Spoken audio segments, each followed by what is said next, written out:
জি ভাই, কাল থেকে দেখা যাচ্ছে না, কোথায় ছিলিস? আর ভাই বলিস না, কালকের থেকে জানিস তো আমি কঠোর পরিশ্রমে কতটা বিজি থাকি। প্রথমে সকালে উঠেই পায়খানা সেরে আমি চলে যাই আমার মানে বিষাক্ত কাজে, মেয়ে দেখা। আর ও ছাড়া তো আমার কাজ নাই। তো চলে গেলাম, মেয়ে ফেয়ে দেখার পরে বাড়িতে চলে এলাম, খেয়ে একটু ঘুমালাম। তারপরে আবার আমাকে চলে যেতে হতো, আমার কোনো রেস্ট না, আমাকে চলে যেতে হতো আবার প্রতিটা গ্রামে ঘুরে ঘুরে মেয়ে দেখতে হতো।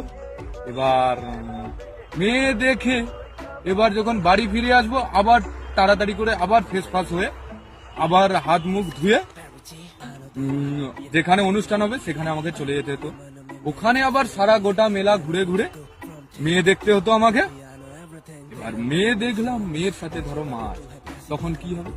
তখন তুমি মেয়ের দিকে এক দৃষ্টি ধরো তাকিয়ে, তখন তো মেয়ের মা এমনিই রাখবে।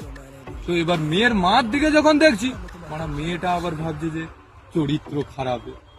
তো ওই জন্যই আমার একটাও এখনো গার্লফ্রেন্ড নাই।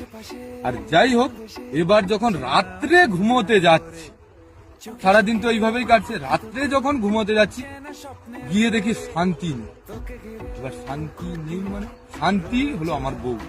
এবার মাকে আমি গিয়ে জিজ্ঞাসা করছি যে শান্তি কোথায়? তো মা বলছে শান্তি পালিয়ে গেছে। ভাই শান্তি কি জন্য পালিয়ে গেল?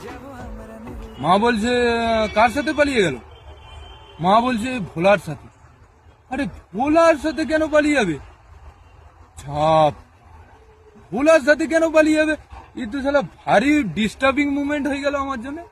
এবার এবার আমি তো মনে ভাবছি ভোলাকে আমি কি শিখাই, সেই ভোলাই আমার বউকে নিয়ে পালিয়ে গেল। ভোলাকে বিড়ি সিগারেট গাঁজা মদ খৈনি সব কে শিখিয়েছি? আমি শিখিয়েছি। আর ও মনে আমার বউকে নিয়ে চলে গেল। আর মা, যাই হোক, আমি বলছি যে মা